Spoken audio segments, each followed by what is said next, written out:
ॐ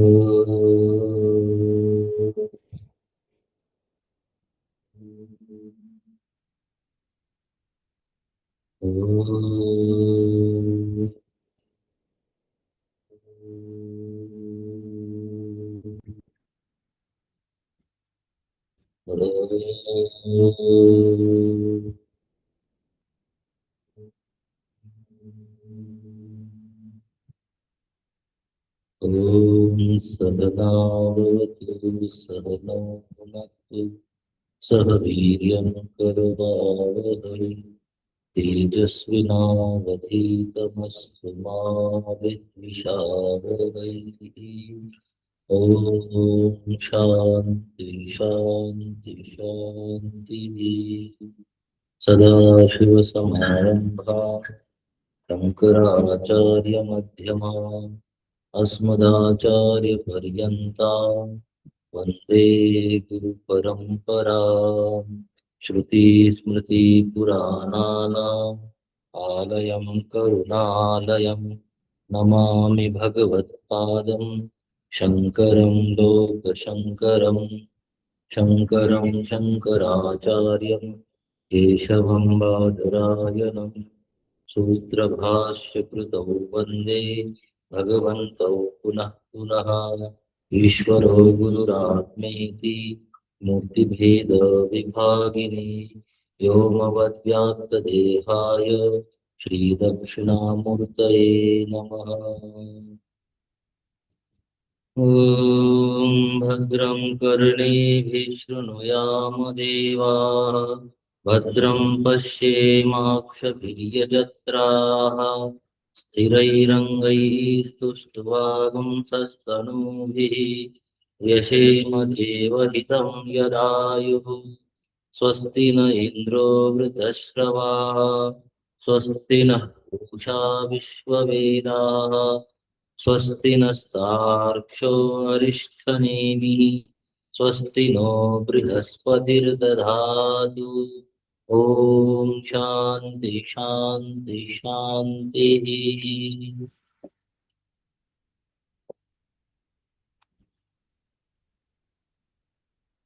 मंत्र पाठ करेंगे।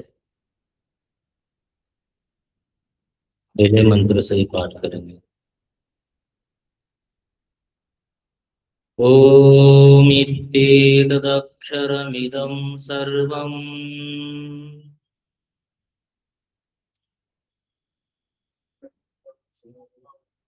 तस्योपव्याख्यानम्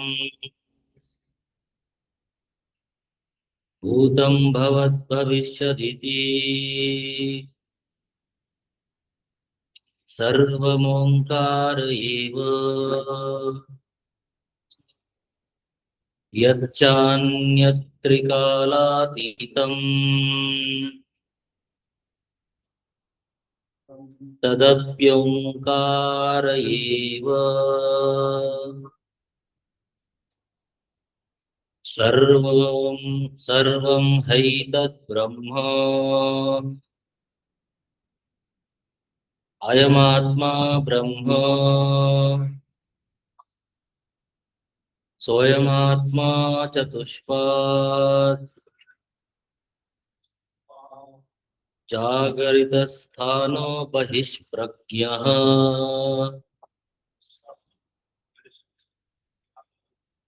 जागरितस्थानो बहिष्प्रज्ञः सप्तांग एकोनविंशतिमुखः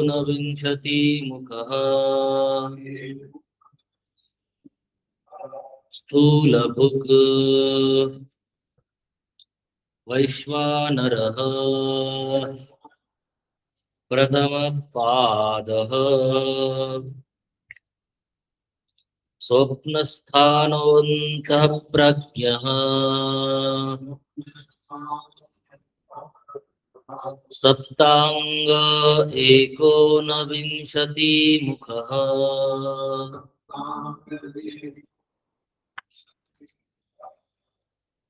प्रविविक्तभुक्तैजसः द्वितीयः पादः यत्र सुप्तो न कंचन कामं कामयते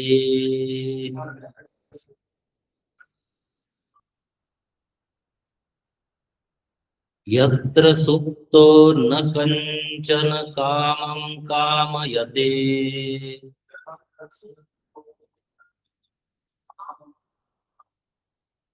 न कंचन स्वप्नं पश्यति तत् सुषुप्तम् सुषुप्तस्थान एकीभूतः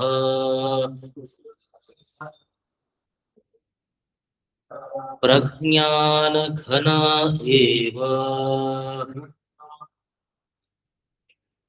आनन्दमयः ह्यानन्दभुक् चेतोमुखः प्राज्ञः तृतीयः पादः चश्मा एक बैग में रखना है एक्स्ट्रा या गाड़ी में रखना है, घर वाला घर में, गाड़ी वाला गाड़ी में, तो कभी भी अंधे नहीं हो जाएंगे। उपनेत्र साथ में चलने चाहिए। नेत्र तो है आपके पास, लेकिन उपनेत्र के साथ तो अब नेत्र बन रहे हैं।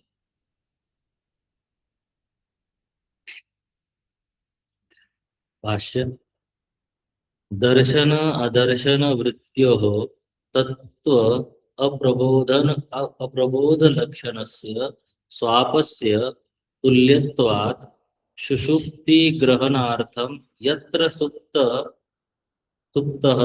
इत्यादि विशेषणम् अथवा त्रिषु अपि स्थानेषु तत्व अप्रतिबोध लक्षणः स्वापः अविशिष्टः इति पूर्वाभ्यां सुषुप्तं विभजते यत्र यस्मिन् स्थाने काले वा सुप्तः न कंचन स्वप्नं पश्यति न कंचन कामं कामयते न हि सुषुप्ते पूर्वयोः इव अन्यथा ग्रहण लक्षणम् स्वप्न दर्शनम कामः वा कश्चन विद्यते तदेतत् सुषुप्तं स्थानम् अस्येति सुषुप्तः स्थानः स्थानद्वय प्रविभक्तं मनः स्पंदितं द्वैतजातं तथा स्वरूप अपरित्यागेन,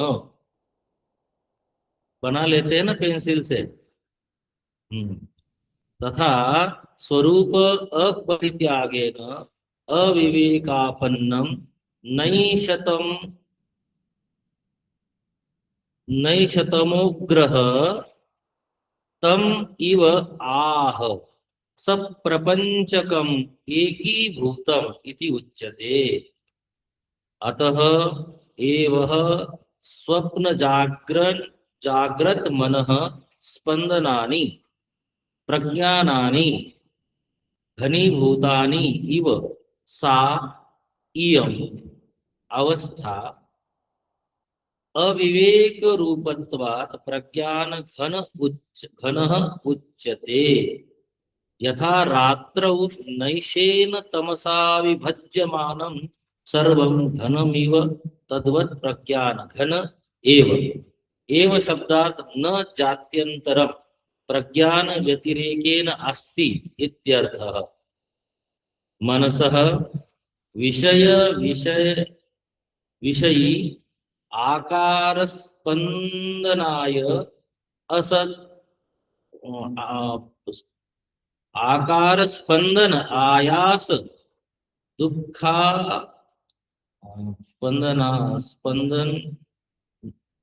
स्पंदन आयास दुखाभावात् आनंदमय आनंद प्रायः नानंद एव अनात्यंतिकत्वात् यथा लोके निरायास स्थितः सुख्यानंद भुक् उच्यते। अत्यंत अनायास रूपा हीयं स्थितिः अनेन अनुभूयते इति आनंदभुक्। एषः अस्य परम आनंद इति श्रुतेः। स्वप्नादि प्रतिबोध चेतम, स्वप्नादि प्रतिबोधम चेतः प्रति द्वारीभूतत्वा चेतो मुख, बोधलक्षणं वा चेतो द्वारं मुखम अस्य स्वप्नादि आगमनं प्रतीति चेतो मुखः। भूत भविष्यत ज्ञातृत्वं सर्व विषय ज्ञातृत्वम् अस्य एव इति प्राज्ञः। सुषुप्तः सुषुप्तः अपि हि भूतपूर्वगत्या प्राज्ञः उच्यते, अथवा प्रज्ञप्ति मात्रम अस्यैव असाधारणं रूपम् इति प्राज्ञः। इतरयोः विशिष्टम् अपि विज्ञानम् अस्ति, सोऽयं प्राज्ञः तृतीयः पादः।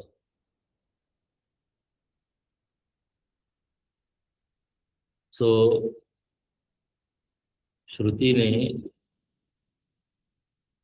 जागृत स्थान तथा स्वप्न स्थान की चर्चा करने के उपरांत प्रथम पाद द्वितीय पाद को बताने के बाद अब सुषुप्त स्थान की बात श्रुति कर रही है।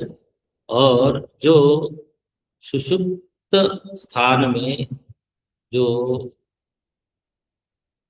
आनंद भूख बन रहा है, या यूं कहिए जो तृतीय पाद प्राज्ञ है, उसकी बात आप श्रुति करती है। जो जगत है उसे हम अनुभव करते हैं, जो प्रपंच हमें अनुभव में आता है उसी को जगत कहा जाता है। और प्रायः हम यह पक्षपात करते हैं कि जागृत जगत जो अनुभव में आता है, प्रपंच जो हमें अनुभव में आता है, उसी को हम जगत कहते हैं। सत्य नहीं, जगत कहते हैं।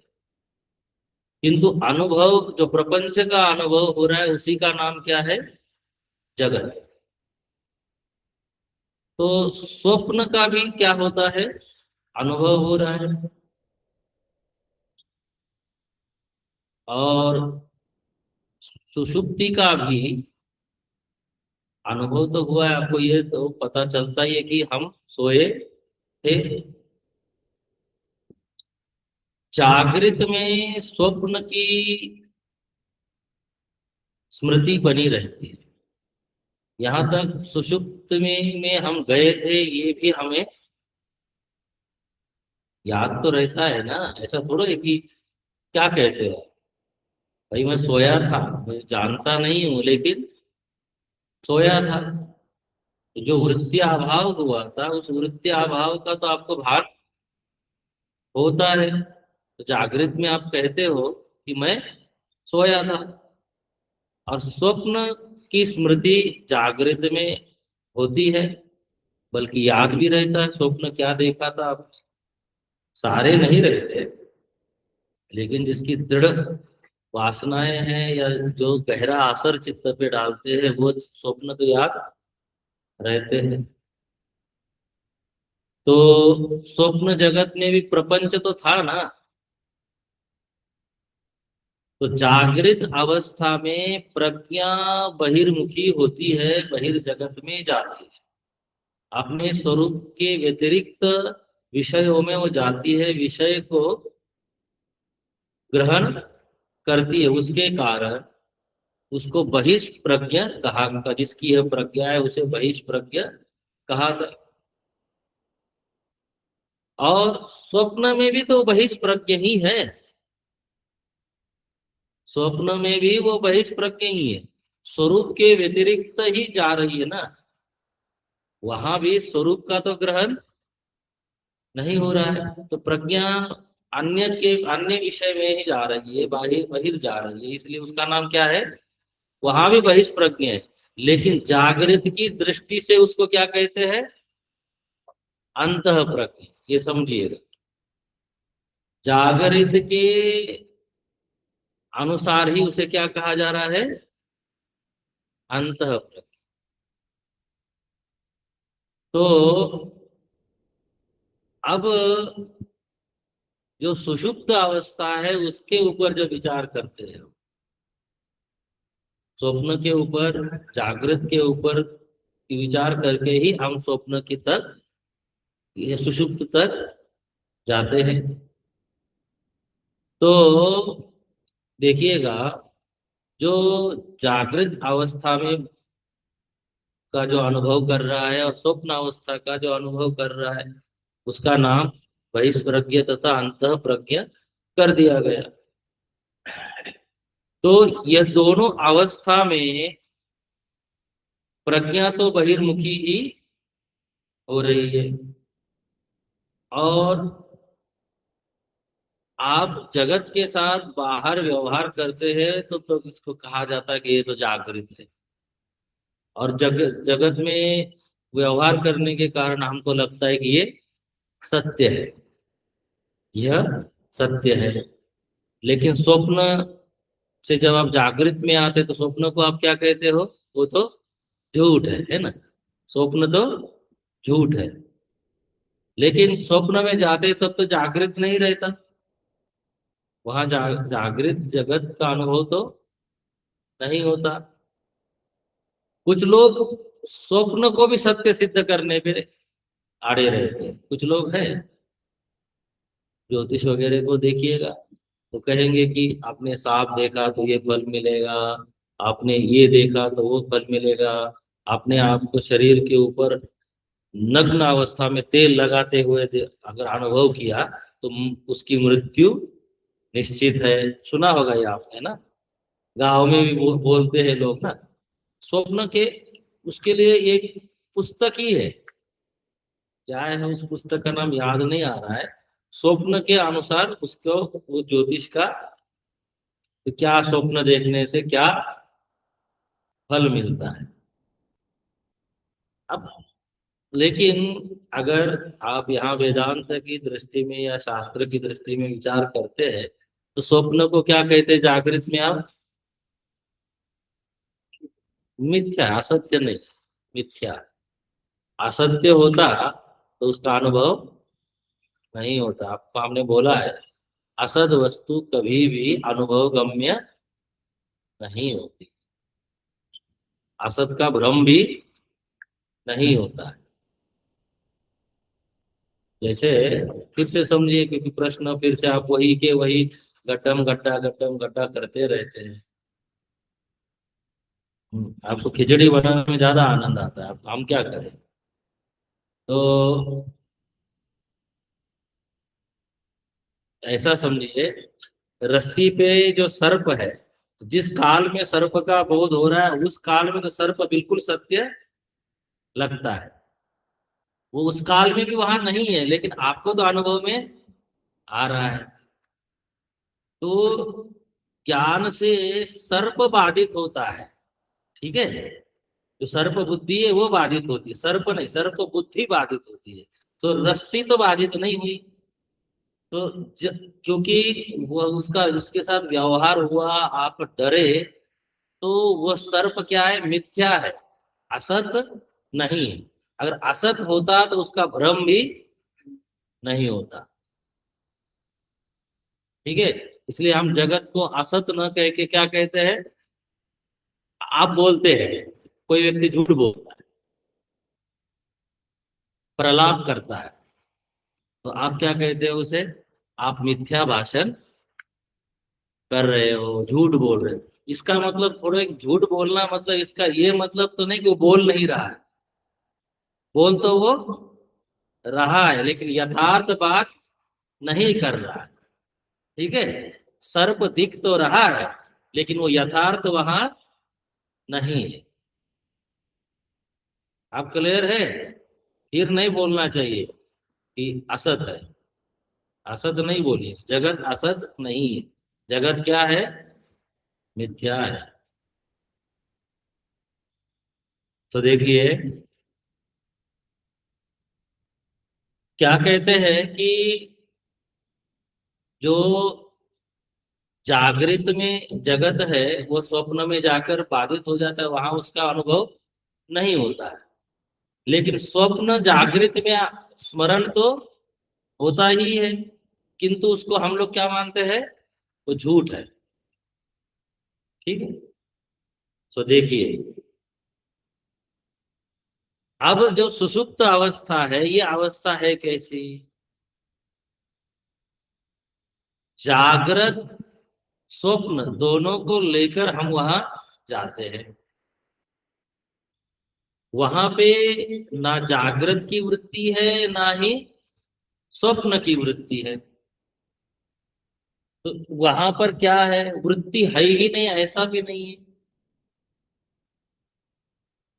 अगर नहीं होता बिल्कुल भी तो अभावाकार वृत्ति तो है ही है। वृत्त्याभाव की वृत्ति है, अलग से विषयाकार वृत्ति वहां नहीं है। ठीक है। इसलिए वहां वृत्त्याभाव है, ऐसा समझ। क्या है, वृत्त्याभाव। तो वो कह रहे कि यत्र ऐसी अवस्था है, ऐसा स्थान, इसको स्थान कह रहे, क्या कहा कह रहे हैं, स्थान कह रहे। इसलिए अवस्था की जगह ये स्थान शब्द पहली बार इस उपनिषद में आया है। ये भी आप ध्यान में रखिए, जब पढ़ते हैं तो ग्रंथ में किस ग्रंथ में क्या विशेष आया है ये भी आपको नोट करना चाहिए। वो उस ग्रंथ की क्या होती है, अपूर्वता। अपूर्वता माने क्या, पहले ये बताया नहीं गया है। इस ग्रंथ की यह क्या है, अपूर्वता है, विशेषता है। हाँ। ठीक है। तो यहाँ जागृत अवस्था, स्वप्न अवस्था तथा सुषुप्त अवस्था, इसको क्या कहा है, स्थान कहा है। जहां पर यह प्रज्ञा क्या बनती है, जो जागृत अवस्था की वृत्तियों को ग्रहण करके प्रकाशित करके उसका भोक्ता बनता है। स्वप्न अवस्था का स्थान में वो भोग भोग करता है। तो स्थान क्या है, भोग स्थान। देखिए यहाँ क्या कह रहे हैं, श्रुति कहती यत्र सुप्त, इस स्थान में वह पुरुष, पुरुष माने वह जो, जिसको प्रत्येक आत्मा कह रहे हैं आप, आत्मा कह रहे हैं, जो अज्ञान उपहित है, जिसको अपने स्वरूप का बोध नहीं हो रहा है, वह वहां क्या करता है, सोता है।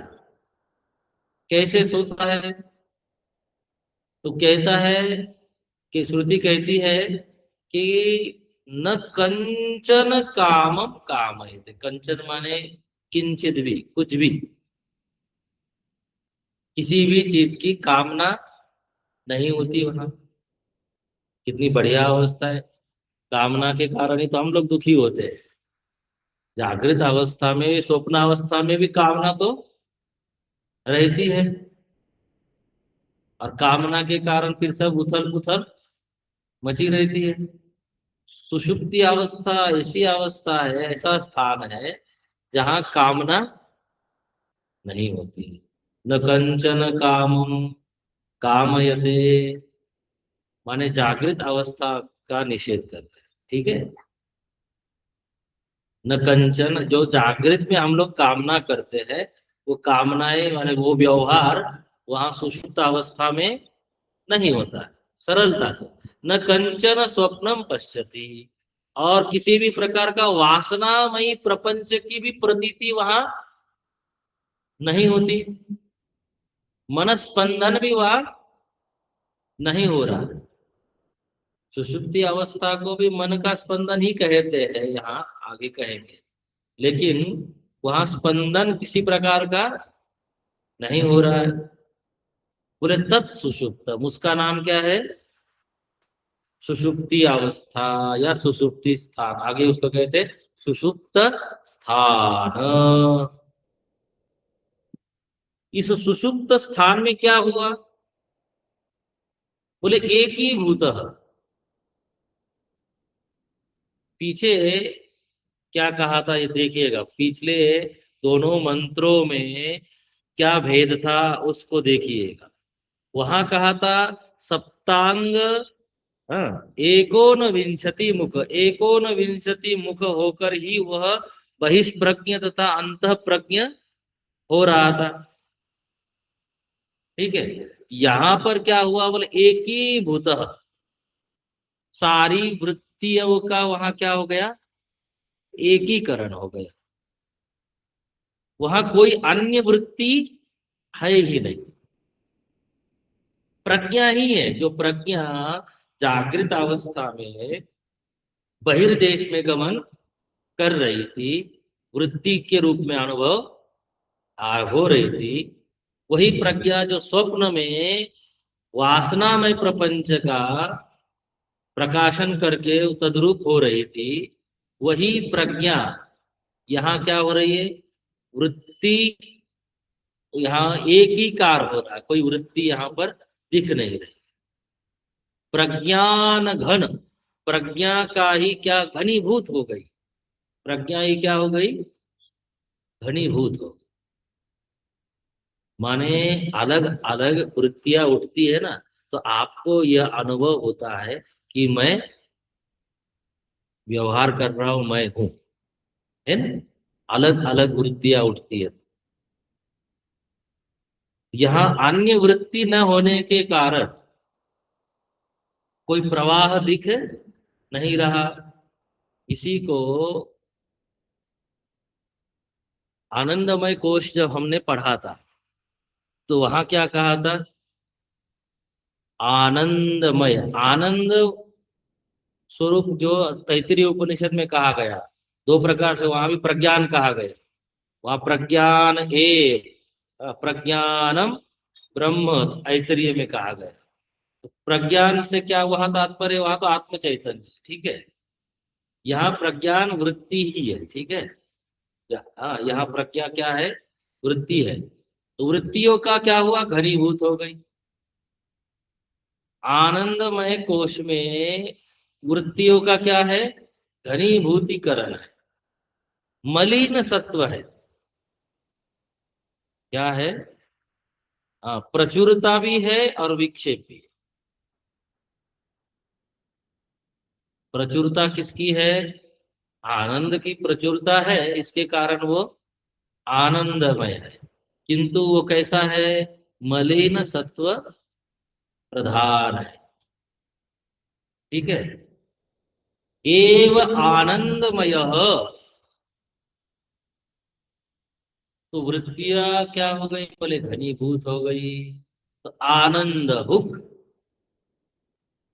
तो आनंद ही वहां आत्म चैतन्य का वहां अनुभव में आता है, लेकिन वो कैसा है, स्वरूप भूत न होकर वो मलिन सत्व प्रधान है,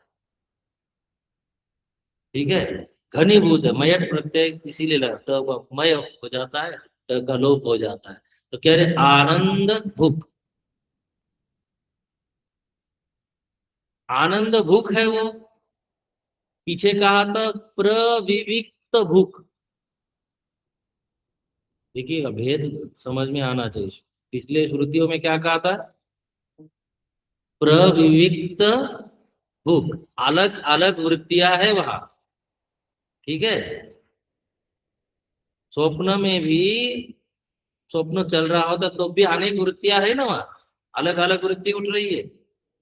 जागृत में तो अलग अलग वृत्तियां है ही।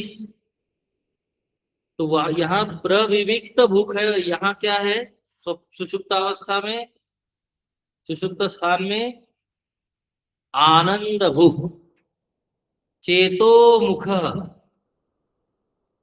चेतना रूप मुख वाला है, क्योंकि चेतना ही वहां प्रधान है। उसका नाम है ऐसा, जो भोग स्थान में उस चेतो मुख बन रहा है, जो आनंदमय बन रहा है, उसका नाम क्या है, प्राज्ञ। क्या, प्राज्ञ, उसका नाम है प्राज्ञ। प्राज्ञ माने जो प्रज्ञान घन है, तृतीय पाद, ये उसका तृतीय पाद है। अब आइए थोड़ा भाष्य के ऊपर विचार करते हैं। आनंद गिरि जी महाराज कहते हैं पाद द्वयम एवं व्याख्याय, इस प्रकार से पाद द्वय की व्याख्या हो गई। तृतीय पाद व्याख्यास्य व्याख्या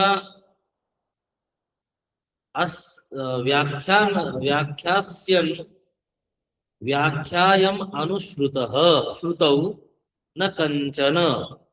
अब भगवान भाष्यकार उसकी व्याख्या करने के लिए क्या हुए, प्रवृत्त हो गए कि तृतीय पाद की व्याख्या कर, श्रुति भी कर रही है।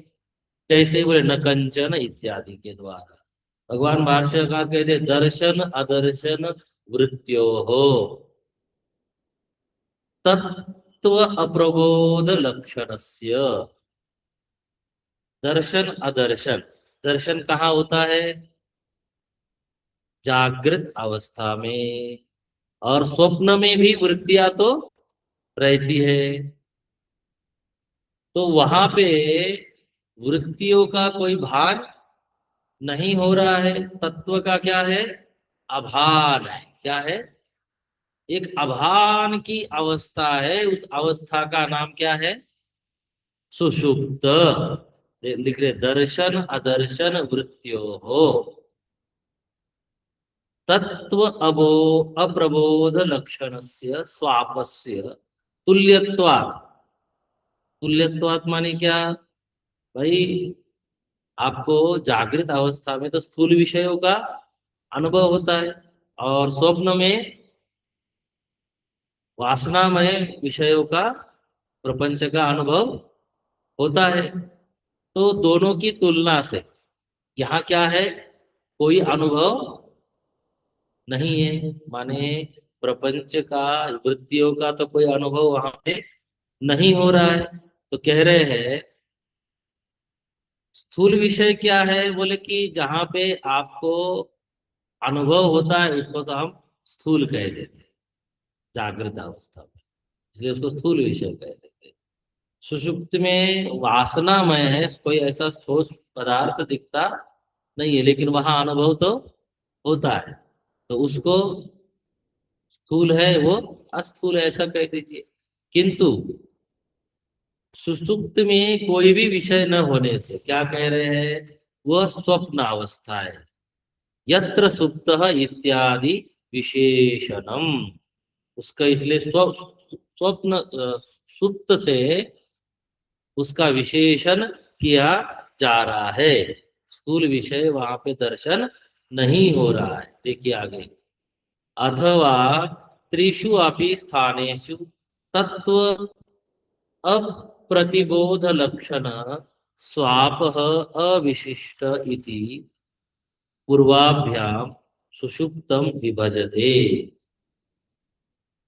तीनों अवस्थाओं में आप देखेंगे तो तीनों स्थानों में जो पहले पिछली दोनों के तुलना में, माने जागृत और स्वप्न की तुलना में, तो यहाँ पर किसी प्रकार के प्रबोधन की अवस्था यह नहीं है। यह स्थान में कोई विषय का अनुभव नहीं हो रहा है, इसीलिए इसको दोनों से क्या किया जा रहा है, विभाग किया जा रहा है। दोनों का, पूर्व की दोनों अवस्थाओं से इस तीसरी का क्या कर रहे हैं, विभाजन कर रहे हैं। बोले यत्र यस्मिन् स्थाने काले वा सुप्तः न कंचन स्वप्न पश्यति। अब देखिए श्रुति का करेगी, जिस समय, जिस काल में, काल में इसलिए कह रहे उस समय तो काल का भी बोध नहीं होता है, किंतु जागने के बाद तो काल दिखता है कि इतनी देर हम अभाव की अवस्था में रहे। वृत्ति के अभाव की अवस्था में कितनी देर रहे, बोले इतनी देर, 2 घंटा सो लिया, 4 घंटा सो लिया, बोलते ना। तो बोले यत्र यस्मिन् स्थाने, जिस स्थान में, काले वह सुप्त न कंचन, सुप्त क्या है, बोले न कंचन स्वप्नम पश्यति, किसी प्रकार का स्वप्न वहां पे आप अनुभव नहीं करते। न कंचन कामम कामयते, और जागृत की तरह कोई कामना भी वहां नहीं होती, अर्थात किसी विषय की प्राप्ति की इच्छा नहीं होती, उसके लिए प्रयास भी वहां नहीं होता। बोले न ही सुषुप्ते पूर्वयोः, पूर्वयोः इव अन्यथा ग्रहण लक्षणम, पीछे की अवस्था में जैसे स्वप्न में इत्यादि में अन्यथा ग्रहण होता है, तो सुषुप्ति में अन्य अलग अलग विषयों का ग्रहण तो नहीं हो रहा है बाकी अवस्थाओं के समान, तो वहां कोई कामना भी नहीं होती है। तो कैसा है वो स्थान? बोले कि स्वप्न दर्शन में काम व कश्चन विद्यते, तो वहां पे ना स्वप्न दर्शन हो रहा है ना ही कामना, अर्थात जागृत का ही कोई कामना का उत्पत्ति हो रही है। तो तद एतत् सुषुप्तम स्थानम अस्येति सुषुप्त स्थान, ऐसे स्थान का नाम क्या है? सुषुप्त स्थान। सरल है कि भाई जहां पे आपको किसी ने पूछा कि सुषुप्ति अवस्था क्या है, एक नई परिभाषा हम लोगों को आचार्य तथा श्रुति यहाँ हमको दे रही है। अभी तक हम लोग क्या पढ़ते थे कि मया सुखेन निद्रा अनुभूयते, अहम किमपि न जानामि, यही पढ़ते थे ना। कि परिभाषा ये थी कि भाई मैं सुखपूर्वक सोया, मैं कुछ भी नहीं जानता, ऐसी स्थिति का नाम क्या है? सुषुप्ति अवस्था है, सुषुप्ति स्थान है। अब क्या कह रहे हैं? बोले कि जहाँ पे ना स्वप्न देखा जाता है, ना कोई विकल्प होता है, माने कि अलग अलग वृत्तियां नहीं होती है, और कोई अन्य अन्य विषय भी नहीं आते हैं, तो ऐसा स्थान है जो जागृत और सुषुप्ति से क्या है?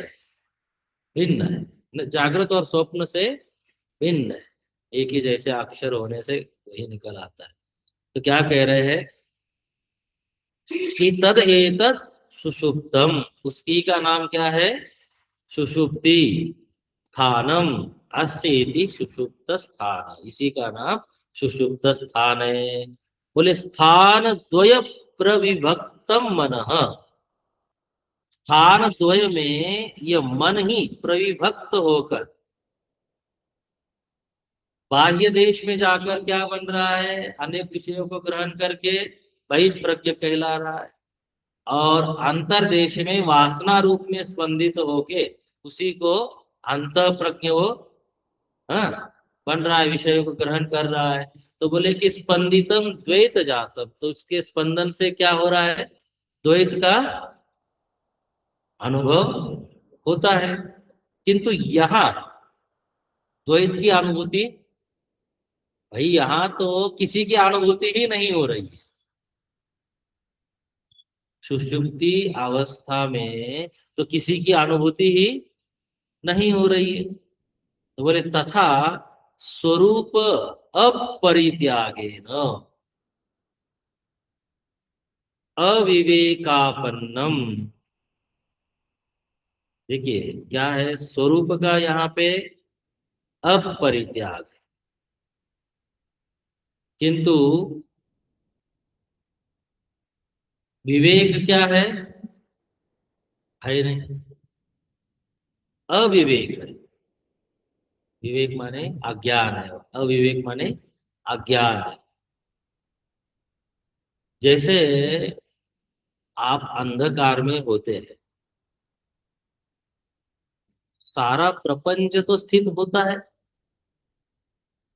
किंतु एकदम से आप ब्लाइंड हो जाते हैं कि आपको कुछ भी वहां दिखाई नहीं देता, तो आप क्या कहते हैं? कुछ भी दिख नहीं रहा है ना।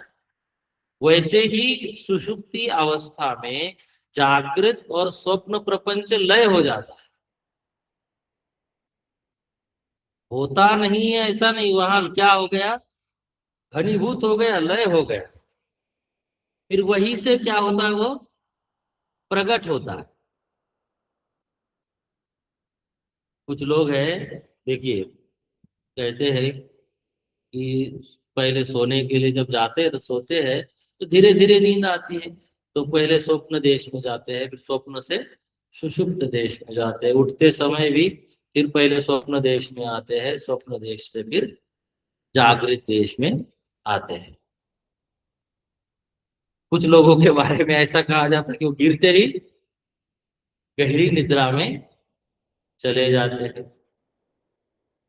तो ऐसे लोगों, नींद इस प्रकार से अगर किसी को आती है कि उनको बस बिछौना मिलना चाहिए, गिरते ही वो गहरी नींद में चले गए, ऐसी नींद आना एक प्रारब्ध का भी बड़ा फल है, भगवान की कृपा है।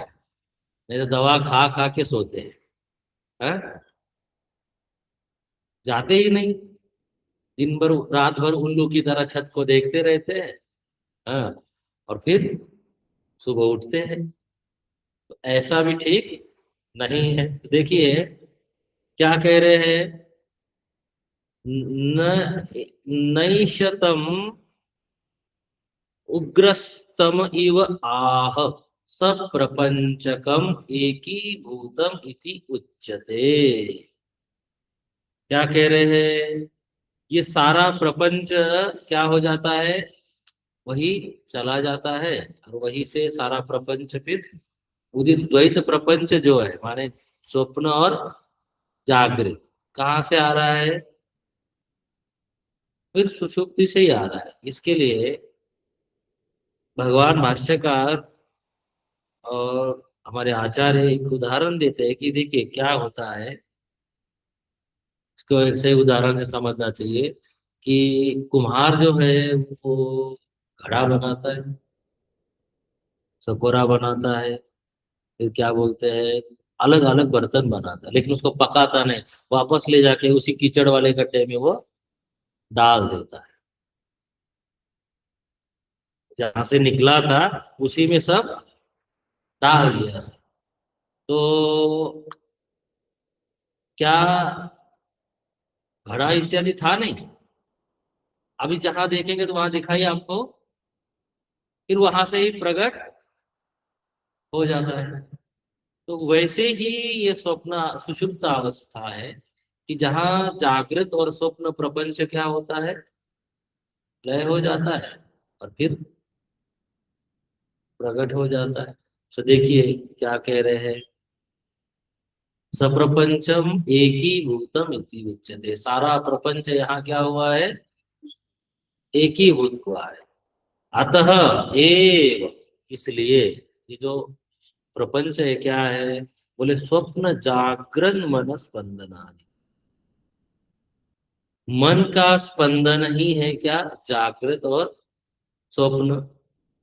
प्रज्ञानानि, जब यही प्रज्ञा जागृत में बहिर्देश में जाती है तो वही विषय को ग्रहण करके क्या हो जाती है, वही प्रज्ञा कहलाती है।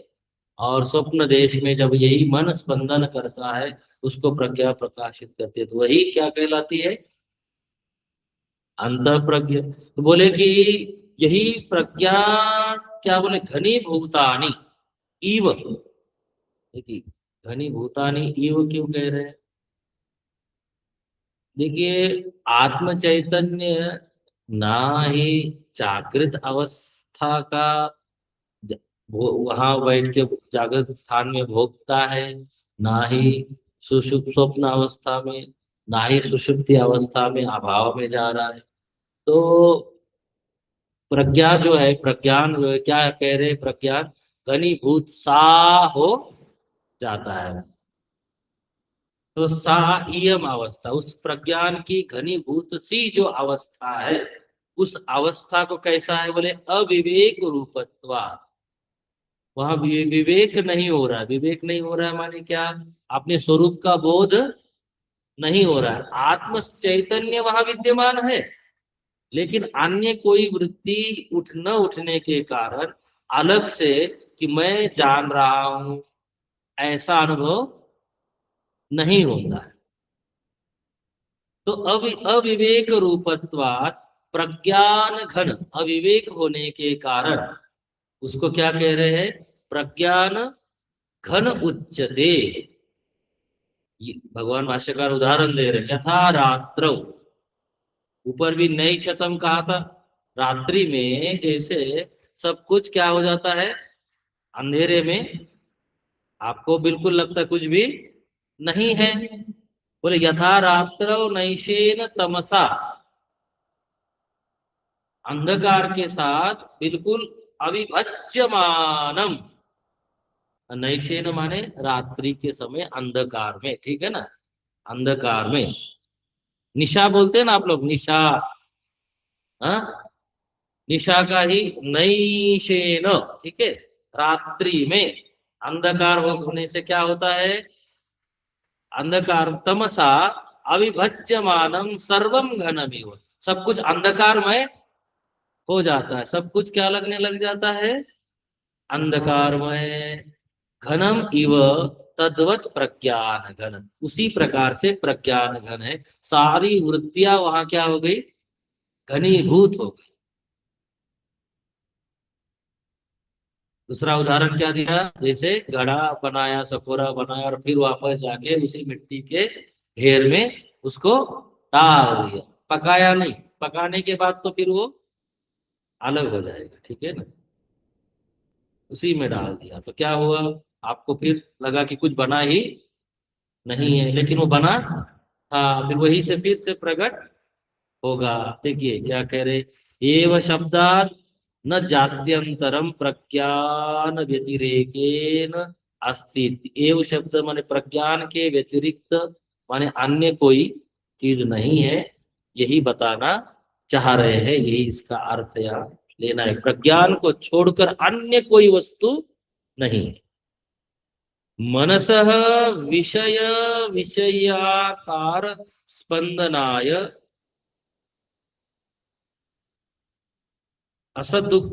असदुखाभावात आनंदमय। देखिए क्या कह रहे हैं, मन जो विषय और विषयी बाकी अवस्थाओं में बन रहा है, क्या बन रहा है, विषय भी बन रहा है और विषयी भी बन रहा है। स्पंदन कहाँ है, तो जागृत अवस्था में और स्वप्न अवस्था में क्या होता है, वहां स्पंदन तो होता है, लेकिन यहाँ पे उस प्रकार का स्पंदन नहीं है। लेकिन है तो क्या बोले कि वृत्तियों का घनीभूत होने से दुख का क्या हो गया, वहां पे अभाव हो गया। देखिए दुख जो अनुभव हो रहा है वो वृत्ति के कारण ही होता है। अनुकूलता की वृत्ति आती है तो सुख होता है, प्रतिकूलता की वृत्ति आती है तो दुख होता है। यहाँ क्या कह रहे हैं, कोई वृत्ति न उठना भी क्या है, आनंद का हेतु बनता है। कभी कभी कुछ नहीं करने को भी लोग कहते हैं ना, अरे भाई आप तो आनंद में है, कुछ भी नहीं करते, कुछ नहीं करने को भी लोग आनंद कहते हैं ना, सुख कहते हैं। आयास राहित्य, यहाँ क्या कह रहे हैं, आनंदमय, आनंद प्राय, आनंद प्राय न आनंद एव। यहाँ पे आनंद से वह आनंद नहीं, आत्मा आनंद नहीं, क्या है ये, अज्ञानता के कारण, घनीभूतता के कारण वहां पे वृत्त्याभाव, जो वृत्तियों की घनीभूतता हो रही है उसके कारण जो आनंदमय कहा जा रहा है, वह आत्म चैतन्य का वहां आनंद का क्या होता है, अवभाषण होता है। इसलिए उसको आनंदमय कह रहे हैं, प्रचुरता है वहां पे। आ, अन आत्यंतिकत्वात्, यहाँ पे क्या कह रहे हैं कि बोले कि जो आनंद का प्राचुर्य जो कहा जा रहा है, घनीभूतता कही जा रही है, उसी से क्या लग रहा है, वहां पे आनंद का अनुभूति हो रही है। बोले कैसे, बोले यथा लोके। देखिए भगवान भाष्यकार हमारे अनुभव को भी बताते, जैसे यथा लोके निरायास स्थित सुखानंद भुक उच्चते। कोई कुछ नहीं करता है, आयास राहित्य है उसमें, माने कुछ बहुत ज्यादा कर नहीं रहा, तो लोग कहते हैं आप तो आनंद का भोग करे, आपके तो मजे ही मजे है। और ये लौकिक भाषा में कहेंगे तो क्या कहते हैं, आपके तो आप ही सही में मौज मार रहे हो, लोग कहते हैं।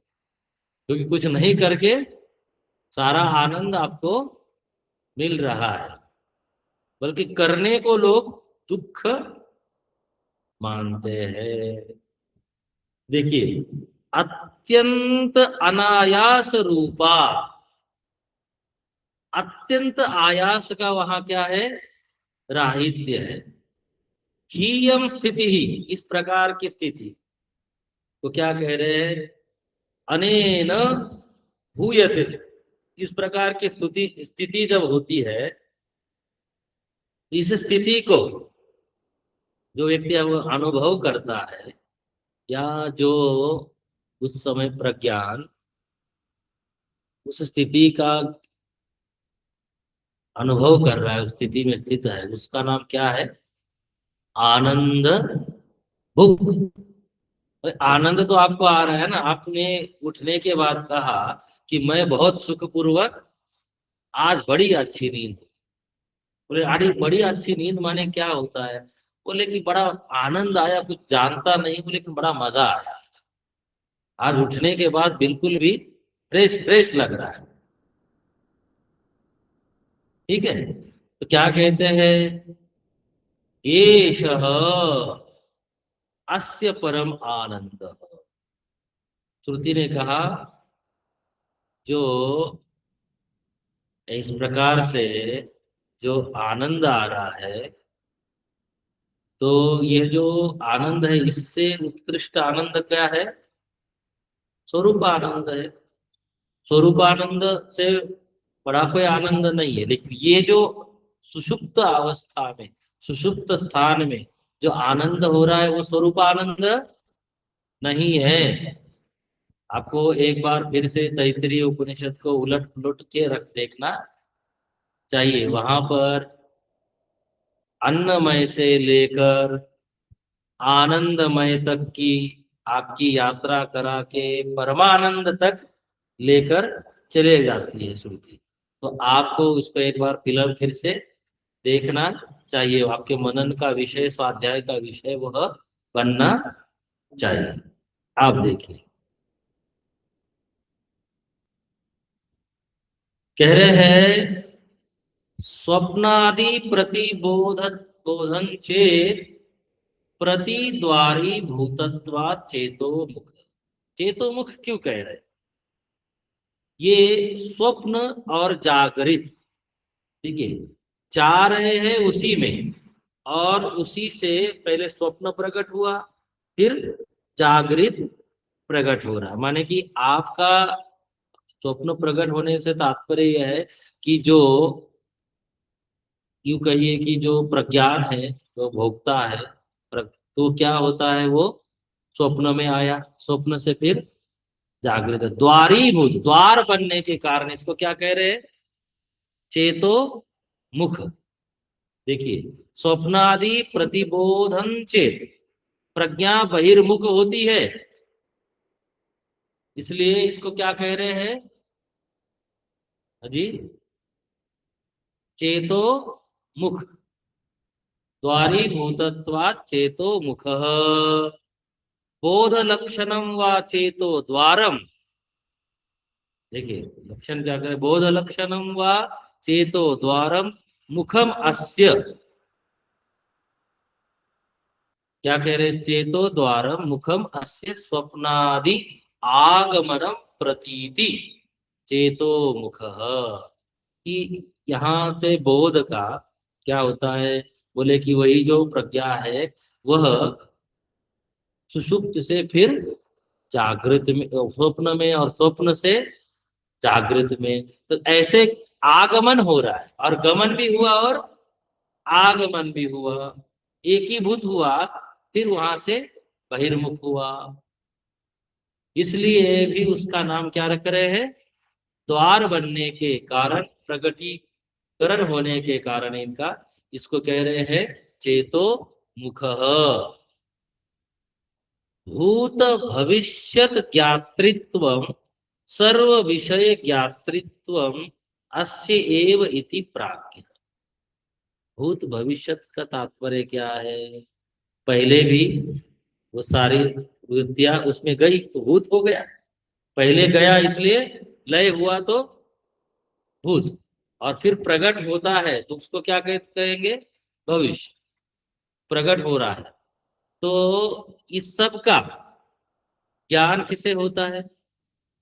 बोले उसी प्रज्ञा को ही है, प्रज्ञा ही जानती है। तो सर्व विषय ज्ञातृत्व, सारे, चाहे स्वप्न हो चाहे जागृत हो, तो उसका नाम है, क्या कह रहे हैं? प्राज्ञ। अस्य वेति प्राज्ञ। प्रज्ञान की ही घनीभूत अवस्था का नाम क्या है? या घनीभूत स्थान का नाम क्या है? प्राज्ञ। उसी को प्राज्ञ कह रहे हैं, घनीभूतता को ही प्राज्ञ कह रहे हैं।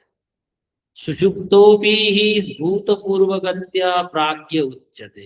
एक तो इन्होंने सरल अर्थ किया भगवान भाष्यकार, भगवान भाष्यकार ही जिसे संतुष्ट नहीं होते कि सुषुप्ति में पहले, जैसे भूत माने कि पहले गए, गत्या गए, इसलिए उसका नाम प्राज्ञ है। तो ये ठीक नहीं लगा, तो फिर दूसरा अर्थ, अथवा दूसरा अर्थ आप ये ले सकते हैं, प्रज्ञप्ति मात्रम अस्येव असाधारणम रूपम। प्रज्ञप्ति मात्र होने के कारण उसका ये असाधारण रूप है, इसी का नाम क्या है? प्राज्ञ। प्रज्ञप्ति मात्र है,